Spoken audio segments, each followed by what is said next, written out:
Hello my dear student, आज हम लोग मोल फ्रैक्शन करने वाले हैं बाबू, क्योंकि अब तक हम लोगों ने सॉल्यूशन का ये एनसीईआरटी का सेकेंड चैप्टर सॉल्यूशन का हम लोगों ने अब तक ये क्या बोलते हैं क्लासिफिकेशन या सॉल्यूशन क्या होता है ये जान लिए हैं, सॉल्वेंट क्या होता है, सॉल्यूट क्या होता है जान लिए हैं, उसके क्लासिफिकेशन कर लिए हैं, 3 तरह से हम लोग क्लासिफाई किए उसको। उसके बाद बाबू हम लोग उसके concentration, expression of concentration of solution में देख रहे हैं, जिसमें हम लोग देख रहे हैं mass percentage, volume percentage, mass volume percentage, और आज हम लोग देखने वाले हैं मोल फ्रैक्शन। लेकिन दिक्कत यह है बाबू कि मोल फ्रैक्शन अगर आपको जानना है तो उसके लिए आपको जानना पड़ेगा मोल निकालना, और मोल निकालना जानना है तो सबसे पहले कुछ एटॉमिक मास आपको जानने पड़ेंगे कि एटॉमिक मास, किसी का भी एटॉमिक मास हम कैसे कैलकुलेट करते हैं, how calculate the atomic mass, क्या नाम है, molecular mass of any molecule.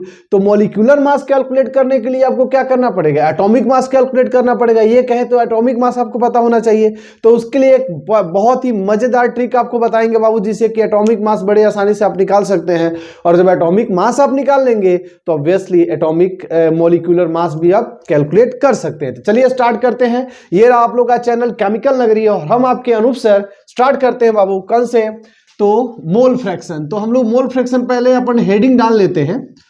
Mole fraction हम लोग क्या कर लेते हैं, हेडिंग डाल लेते हैं, ठीक है।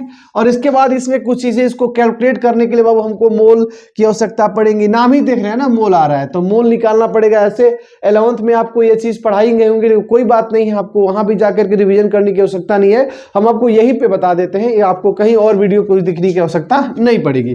चलिए, तो सबसे पहले हम लोग देख लेते हैं बाबू, कैलकुलेट द या calculation of molecular mass. Molecular mass कहिए या आप इसको मोलर मास भी कह सकते हैं, कोई दिक्कत नहीं। चलिए, तो सबसे पहले बाबू इसको कैलकुलेट करने के लिए हम लोग को क्या करना पड़ेगा, एटॉमिक मास थोड़ा आपको जानना चाहिए, ठीक है ना। तो हम लोग यहां बात कर लेते हैं एटॉमिक मास के लिए, ठीक है। तो एटॉमिक मास के लिए चलिए वहां हम कर लेंगे, यहां पे कर लेते हैं एटॉमिक नंबर एक ले लेंगे, यहाँ पे जो एलिमेंट का सिंबल होता है वो ले लेंगे, और उसके बाद हम लोग ले लेंगे यहाँ पे क्या, उसके एटॉमिक मास को अपन कैलकुलेट कर लेते हैं। एटॉमिक मास को यहाँ पे कैलकुलेट कर, ठीक है जी। तो सबसे पहले देखिए बाबू, कुछ ट्रिक बता रहे हैं आपको, उस ट्रिक को आप लोग ध्यान में रखेंगे, ठीक है। ट्रिक क्या है, ट्रिक क्या है, ट्रिक ये है, ट्रिक ये है आपका फर्स्ट नंबर ट्रिक ये है कि फॉर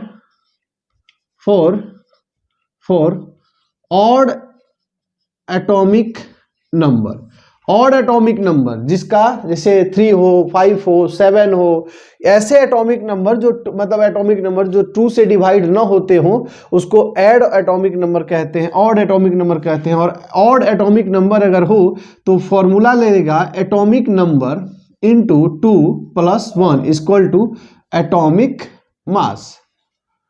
एटॉमिक मास कंसेप्ट अपना। दूसरा क्या ट्रिक है, दूसरा ट्रिक है क्या, किसके लिए, for even atomic number, for even atomic number. इसके लिए क्या करेंगे हम लोग कि atomic number into 2 equal to atomic mass. Atomic mass बहुत सिंपल है, ठीक है। अब इसी से हम लोग इसी फॉर्मूला को अप्लाई करते हुए, कुछ एक्सेप्शंस नहीं बाबू, कुछ एक्सेप्शन है, एक्सेप्शंस है जिसको हम लोग, जिस पे रूल्स फॉलो नहीं होते हैं। ये वाले रूल्स कौन कौन से, तो हाइड्रोजन है, बेरिलियम है, नाइट्रोजन है, आर्गन है, सही है। उसके बाद आपको क्लोरीन भी आ जाता है, 1 2 3 4, एक और होता है कोई शायद, 1 2 3 4 5, अच्छा ठीक है, देखेंगे जब उसमें आएगा तो अपन एक ऐड कर देंगे, शायद इतना ही होता है। चलिए, एटॉमिक नंबर एक बात कर लेते हैं बाबू, हाइड्रोजन, इसका एटॉमिक मास आपका हो जाएगा कितना, 1, एक्सेप्शन है तो याद करना होगा। उसके बाद बात कर लेते हैं 2, जिसका हीलियम होता है और इसका एटॉमिक नंबर होता है 2। तो 2 देखे कौन सा नंबर है बाबू, इवन है कि ऑड है, इवन है। तो इवन में सिर्फ क्या करना है हमको, 2 × 2 कर देना है। 2 × 2 कितना हो जाएगा बाबू, 4। उसके बाद हम बात कर लेते हैं लिथियम, जिसका कितना एटॉमिक नंबर, 3।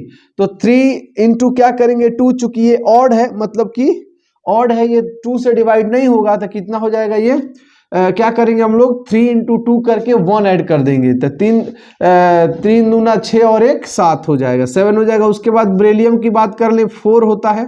अब 4 है बाबू, चूंकि एक्सेप्शन है तो हम लोग क्या करेंगे यहाँ पे इसको 9 कर देंगे, चूंकि रूल को फॉलो नहीं करेगा। चलो उसके बाद 5 बोरॉन कितना होता है बाबू, ऑड है तो कितना हो जाएगा, 5 5 10 11 हो जाता है। उसके बाद बात कर लेते हैं कार्बन, 6 होता है, कितना हो जाएगा 12, एज इट इज कार्बन हो गया। उसके बाद नाइट्रोजन 7 होता है, अब 7 है बाबू एक्सेप्शन है तो इसको 14 ले लेते हैं, याद करना पड़ेगा।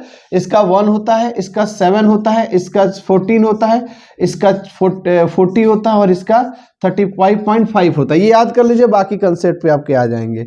ऑक्सीजन 8 होता है, कितना हो जाएगा 16 हो जाएगा। चलिए उसके बाद फ्लोरीन 9 होता है, ऑड है तो कितना हो जाएगा बाबू, 9 दूना 18 और 1 19 हो जाता है, ठीक है। उसके बाद हम लोग सेम टू सेम इधर लिख लेते हैं, सही है, इधर लिख लेते हैं, वैसे ही उसी क्रम में हम लोग लिखेंगे बाबू, यहाँ भी हम लोग बॉक्स बना लेते हैं ऐसे करके, ठीक है। यहाँ पे बात कर लेते हैं किसको, 10 को, नियॉन होता है, और यहाँ पे कितना हो जाएगा इसका एटॉमिक मास जी, तो 20 हो जाएगा। चलिए 11 ले लेते हैं, जिसका कौन होता है सोडियम, कितना हो जाएगा 11 दूनी 22 और 1 23 हो जाएगा। उसके बाद 12 जिसका मैग्नीशियम होता है, कितना हो जाएगा 24। उसके बाद आपका होता है 13 एल्युमिनियम, कितना हो जाएगा 27, सही है, 13 दूना 26 और 1 27। सिलिकॉन कितना होता है भैया 14, 14 दूने 28 हो जाएगा, सही है, हाँ ये है और इवन है, हो जाएगा। उसके बाद फास्फोरस 15 क्या होता है बाबू, ऑड है तो क्या हो जाएगा 15 दूना 30 और 1 31।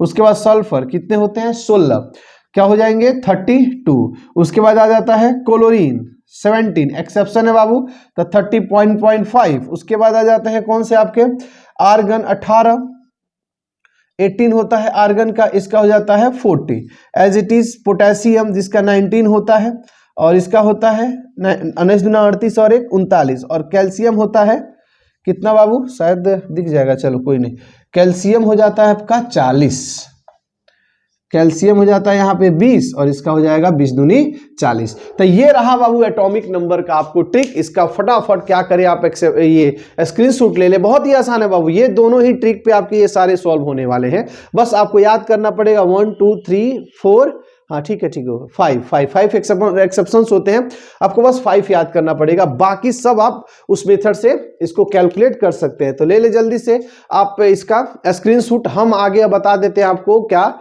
तो ये निकालना, इसका मॉलिक्यूलर मास निकालना, ओके लिख ले, कैलकुलेट करते हैं, ठीक है।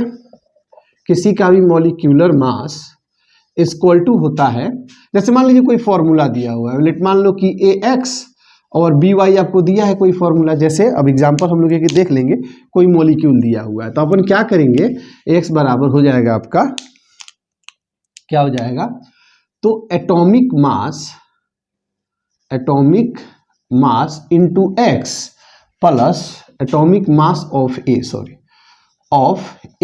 Into X plus atomic mass of B into Y, ये आपका फॉर्मूला है, आराम से इस पे आपका एटॉमिक मास निकल जाएगा। जैसे एग्जांपल अगर बात कर ले बाबू, H2O का कोई कह देता है एटॉमिक मास निकालने को अपन, तो क्या करेंगे हम लोग, सिंपली क्या करना है बाबू हम लोग को कि यहाँ पे लिखेंगे एटॉमिक मास ऑफ हाइड्रोजन, क्या लिखेंगे atomic mass of hydrogen into 2 plus atomic mass of oxygen into 1 है बाबू, यहाँ पे कुछ नहीं है तो 1 है, इंटू 1 मतलब क्या हो जाएगा बाबू, एटॉमिक मास ऑफ हाइड्रोजन, अभी हमने पीछे आपको ट्रिक बताया है, कितना हो जाएगा 1 into 2 plus atomic mass of oxygen 16 into 1, तो हो जाएगा कितना आपको 2 एकम 2 और प्लस 16 बोले तो 18 हो जाएगा। ये आसान बहुत है। और भी देख लेते हैं, जैसे मान लो H2SO4 कोई दे दिया, तो उसी तरह से बाबू atomic mass of hydrogen 1 into 2 plus 32 plus 16 into 4, क्योंकि ये 32 तो 1 ही है तो 1 से करेंगे 32 ही आएगा। 16 है इसका ऑक्सीजन का, कितने है 4 है तो करेंगे तो 16 इंटू 4 आएगा। उसके बाद 2 1 जा 2 हो जाएगा प्लस 32 और 16 4 जा कितना हो जाता है 64, टोटल कैलकुलेट ऐड करेंगे बाबू तो आपका हो जाएगा 98 ग्राम। तो इस तरह से आप किसी भी मॉलिक्यूल का एटॉमिक मास निकाल सकते हैं। आप जरा होमवर्क में ले लीजिए और आप बना लीजिएगा किसका, POOH का थ्राइस, इसका बना लें आप। उसके बाद CO NO3 का ट्वाइस 6H2O, ये एक NCERT के क्वेश्चन में दे रहा है, ये बना लेंगे आप। और भी जैसे मान लीजिए कि PCl5 बना लेंगे और एक और बना लीजिएगा HCl। तो इस तरह से सारे के इसका एटॉमिक मास बाबू, एटॉमिक मास हम लिख देते हैं बाबू 59 होता है। तो बाकी आप आराम से इसको कैलकुलेट कर सकते हैं। तो चलिए ठीक है, ये हम लोग का। इसके बाद हम लोग देख लेते हैं बाबू क्या हम लोग सबसे पहले तो हम लोग मोलिकुलर मास निकाल लिए। मोलिकुलर मास निकालने के बाद बाबू क्या निकालने हम जरा, मोल। तो मोल हम फटाफट यहीं पे मोल का फॉर्मूला बता देते हैं। चलिए हो गया, स्क्रीनशॉट इसका कर लें आप।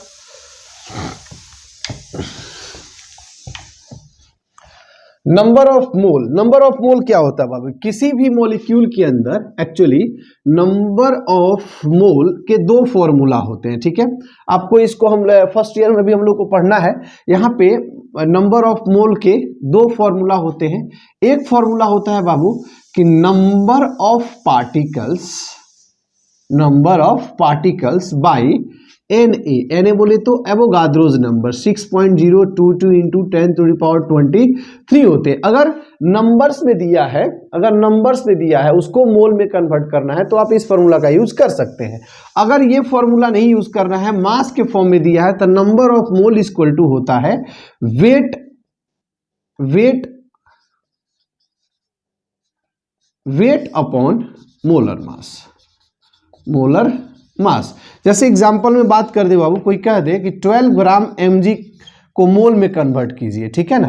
तो सबसे पहले इसमें वेट कितना है बाबू, 12 ग्राम है, सही है ना। तो वेट हो जाएगा, वेट हो जाएगा आपका कितना, 12। mg का मॉलिक्यूलर मास कितना होता है, 24। तो कैलकुलेट करेंगे 1/2 आ जाएगा। ये इसका क्या हुआ, मोल। मोल को जो है बाबू हम लोग, जो मोल होता है वो मोल को हम लोग स्मॉल n से रिप्रेजेंट करते हैं, डिनोट करते हैं। तो ये रहा मोल का फॉर्मूला। अब हम लोग बाबू इसी के बेसिस पे हम लोग क्या निकालेंगे, तो मोल फ्रैक्शन निकालेंगे। चलिए